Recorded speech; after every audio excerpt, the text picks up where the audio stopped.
इसी बीच वॉशिंगटन में ट्रंप से मीटिंग को लेकर प्रधानमंत्री बेंजामिन नेतन्याहू ने कहा कि बातचीत में ईरान सबसे बड़ा मुद्दा होगा। साथ ही आगे उन्होंने कहा कि इजरायल का टारगेट क्लियर है, इजरायल की सुरक्षा और उसकी ताकत बढ़ाना हमारा लक्ष्य है। तो आज व्हाइट हाउस में मुलाकात होने वाली है डोनाल्ड ट्रंप और बेंजामिन नेतन्याहू की। नेतन्याहू वॉशिंगटन डीसी पहुंच चुके हैं, अपडेट अभी की सामने आई है और व्हाइट हाउस में दोनों नेताओं के बीच, शीर्ष नेताओं के बीच मुलाकात होगी।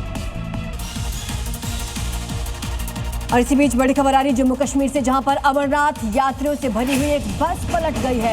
यात्रियों से भरी ये बस खाई में पलट गई। दुर्घटना में 10 से ज्यादा यात्री घायल बताए जा रहे हैं। अमरनाथ के दर्शन करने के लिए यात्री जा रहे थे, तभी अचानक से बस पलट गई। बताया जा रहा है कि गांदरबल के गुंड इलाके में अचानक से ये दुर्घटना हुई। बचाव दल ने यात्रियों को अस्पताल पहुंचा दिया। बताया जा रहा है कि बस पर करीब 40 यात्री सवार थे। कुछ लोग घायल हुए हैं, जिन्हें अस्पताल में भर्ती करवा दिया गया।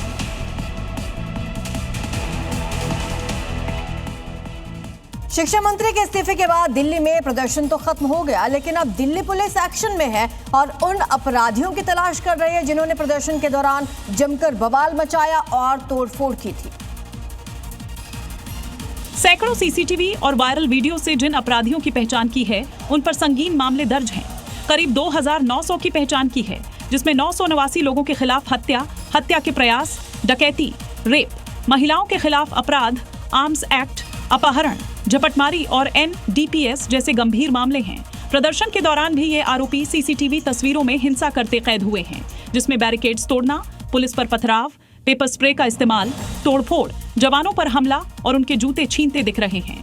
ज्यादातर बदमाश दिल्ली के जफराबाद, चंदबाग, सीलमपुर, जामिया, शाहीन बाग और ओखला इलाके से हैं। पटना के CDJM कोर्ट ने तेज प्रताप यादव की नियमित जमानत याचिका रद्द कर दी है। इस फैसले के बाद अब तेज प्रताप जेल में ही रहेंगे। याचिका खारिज होने के बाद उनके वकील ने गिरफ्तारी और प्राथमिकी की प्रक्रिया पर गंभीर सवाल खड़े किए हैं।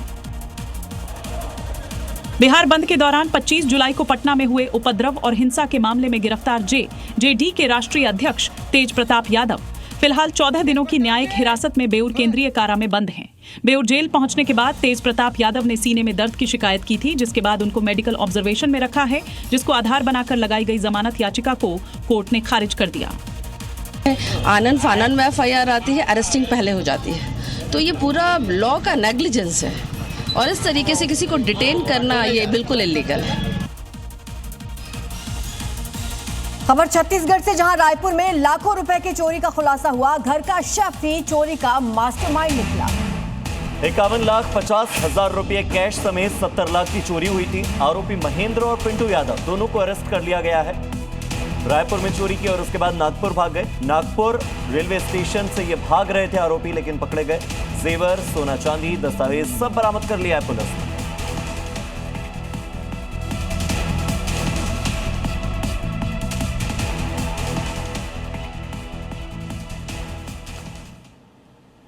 और चलिए अब देखते हैं दिल्ली से जुड़ी 5 बड़ी खबरें। दिल्ली दंगा मामले में दोषी ठहराए गए ताहिर हुसैन समेत 5 आरोपियों की सजा पर फैसला 31 जुलाई को आएगा। दिल्ली पुलिस ने अदालत से ताहिर हुसैन को फांसी की सजा देने की मांग की है। पुलिस ने इसे गंभीर अपराध बताते हुए दोषियों के लिए कड़ी से कड़ी सजा की पैरवी। सावन शुरू होने से पहले ही दिल्ली में यमुना नदी का जलस्तर बढ़ने लगा। हथनीकुंड बैराज से लगातार पानी छोड़े जाने की वजह से यमुना में बहाव तेज हो गया है। हालांकि जलस्तर अभी खतरे के निशान से नीचे है, लेकिन सतर्कता बरती जा रही है। शाहदरा नॉर्थ जोन की पहली साप्ताहिक बैठक में जनहित से जुड़े मुद्दों पर गंभीर चर्चा हुई। नवनिर्वाचित जोन अध्यक्ष पंकज लूथरा ने अधिकारियों को नागरिक समस्याओं के तुरंत समाधान और विकास कार्यों में तेजी लाने के निर्देश दिए। दिल्ली पुलिस ने CJP प्रदर्शन के दौरान हुई हिंसा को लेकर बड़ा खुलासा किया। अब तक 100 से ज्यादा वीडियोस मिले हैं। FRS डेटा में 2873 संदिग्धों की पहचान हुई। इनमें कई गंभीर अपराधों में आरोपी बताए गए।